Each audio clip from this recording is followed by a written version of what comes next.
Salam uşaqlar, gəlin sizlər üçün bugün 1.3.2 lambda kvizində olan sualları izah edim. Başlayaq birinci sualımızdan. Nə deyir bizə? Deyir ki, en kütləli cismi birinci mail müstəvi üzrə bərabər sürətlə qaldıranda F qüvvəsi tətbiq olunur.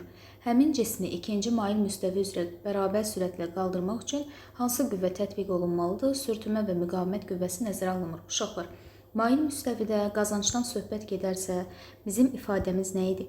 K bərabər idi, L bölünsün H-dır. Əgər mail müstəvidə qüvvədən söhbət gedərsə, onda olacaq nə? F bərabərdir, H bölünsün L. Bax, bunları mütləq şəkildə fərqləndirməyi bacarın. Yenə qeyd edirəm, qazancdan söhbət gedərsə L bölünsün H, qüvvədən söhbət gedərsə H bölünsün L-dir. İndi gördüyünüz kimi bizdən nə istəyir? Görsünüz qüvvəni. Nə deyir bizə? Deyir ki, hansı qüvvə tətbiq olunar? Onda deməli, biz baxırıq artıq F bərabərdir, H bölünsün L-ə. Bir digər tərəfdən mən baxıram ki, 2 dənə mail müstəvi var. Bunlar üçün ortaq olan nədir? Hündürlük. Ona görə hündürlük qüvvəni dəyişən səbəb deyil. Qüvvəni dəyişən səbəb nə imiş? Mail müstəvinin uzunluğu. Yəni F1 bölünsün F2 bərabərdir, L-dən də necə asılıdır? Tərs. L2 bölünsün L1-ə. İndi bizə məsələdə demişdik. Birinci mail müstəvi ilə qaldıranda tətbiq olunan qüvvə nə idi? 1F. Gətirib yazdım. İkincini onsuz da istəyir. Deyir ki, ikinci mail müstəvi ilə qaldıranda hansı qüvvə tətbiq olunmalıdır?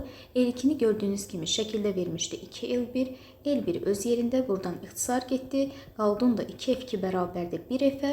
F2 də nəyə bərabər imiş elə? F bölünsün 2-yə. Bu da hansı variantı verilib bizim üçün? C variantında. Keçək indi baxaq ikinci sualımıza. İkinci sualda deyir ki, 100 kg kütləli cismi tərpənən blok vasitəsilə 6 metr yüksəkliyə bərabər sürətlə qaldırdıqda ipin ucuna tətbiq olunan qüvvəni hesablamalıyam. Bir digər tərəfdən yer dəyişməni hesablamalıyam. Uşaqlar, tərpənən blok deyir. Tərpənən blokda qüvvə nə idi? MC bölünsün 2 idi. İndi kütləni verib 100 kg, J-ni verib mötərəzədə 10 bölü 2. Onda deməli, əlbəttə ki, qüvvə nəyə bərabər imiş? 500 Newtona. Bir digər tərəfdən tərpənən blokda bizdən ipin sərbəst ucunun yer dəyişməsini istəyir. Yəni H ipi yaxud S fərqi yoxdur, eyni şeydir. Biz demişdik ki, ip nədir? Yükün 2 misli. 2H yükdür. İndi əlbəttə ki, yükün yer dəyişməsini baxın bizə nə deyir? 6 metr yüksəkliyə bərabər sürətlə qaldırmışdım. Cisim, yük eyni şeydir. Cismi 6 metr yüksəkliyə qaldırmışsansa, əlbəttə ki, ip onun 2 mislidir. Olacaq onda neçə? Deməli, təbii ki, 12 metr. Onda deməli, cavab da 500 və 12 metrdə. Harada verilib o da bizim üçün? Y variantında. İndi gəlin baxaq üçüncü sualımıza. Üçüncü sualda nə deyir bizə? Deyir ki, en kütləli yük sabit 2 metr bölü saniyə kvadrat təcillə aşağı hərəkət etdikdə A nöqtəsi hansı təcillə və hansı istiqamətdə hərəkət edər? Bir dənə diqqət eləyək əsas birinci nəyə? Baxıram ki, uşaqlar, A nöqtəsi hardadır? İpdə. İndi məndə bir digər tərəfdən, daha doğrusu bağışlayın, mənə isə məsələnin şərtində nə verib? Yükün 2 metr bölü saniyə kvadrat təcillə aşağı endirildiyini. Yəni bir sözlə yükün təcilini nə qeyd edib?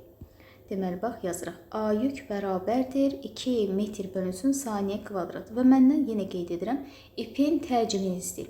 Biz də bilirik ki, uşaqlar, ip və yük arasında hansı münasibət var? İp yükün 2 mislidir. İndi burada niyə görə? Yenə qeyd edirəm, 2 mislinə baxırıq. Çünki baxıram ki, bu sistemdə bir tərpənməz blok var. Bir dənə də tərpənən blok var. Ümumi bu sistem neynədir? 2 dəfə qazanc əldə etdi. İndi yükün təcilini verib mənə 2. Əlbəttə ki, ip 2 dəfə qazanc əldə edirsə, onun 2 misli olmalıdır. Nə yazırıq? A ip bərabərdir 2A yük. Yəni 2 vurulsun 2, o da eləcə neçə? 4 metr bölü saniyə kvadratı. İndi bir digər tərəfdən, əgər mən uşaqlar yükü buradan aşağı doğru çəkirəmsə, hərəkət etdirirəmsə, əlbəttə ki, ip nə edəcək? Bu tərəfdən yuxarı qalxacaq. Ona görə cavabımız nədir elə? B variantı. İndi keçək baxaq dördüncü sualımıza. Dördüncü sualda nə deyir bizə? Deyir ki, çəkisi nəzərə alınmayan çubuq üfüqi vəziyyətdə tarazlıqdadır. Dayağın reaksiya qüvvəsini hesablayın. Birincisi, reaksiya qüvvəsi hardan yönəlir? Uşaqlar göstərim sizə. Həmişə reaksiya qüvvəsi gördüyünüz kimi nə deyir? Dayağın. Təbii ki, dayaqdan şaquli yuxarı yönələcək. İndi bu bir kənara. Mən dayağın reaksiya qüvvəsini tapmaq üçün əvvəlcə bu naməlum F-i tapmalıyam. Onda necə tapırıq uşaqlar? Deməli, baxıram, dayaqdan F-ə kimi mənim qolum neçədir? Gördüyünüz kimi 1, 2, 3 tamı yazırıq onda.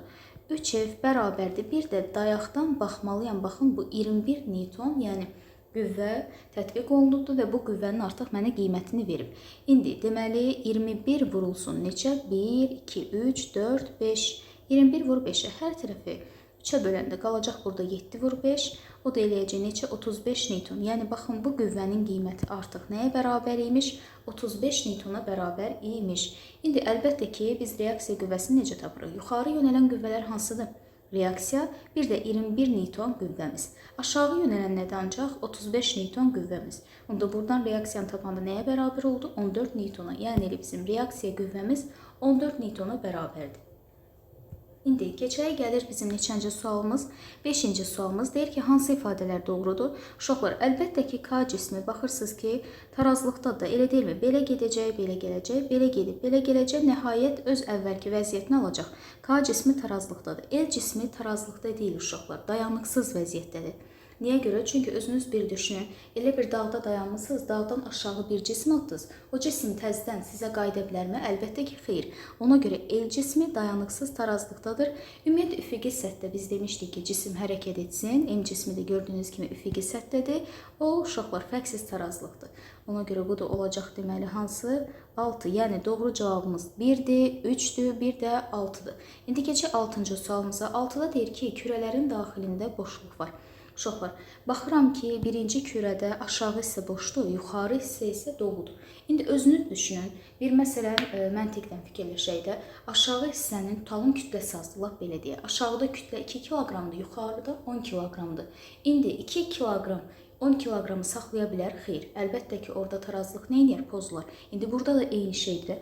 Ona görə birinci kürə necədir? Dayanıqsız tarazlıqdır. Bax, yazırıq.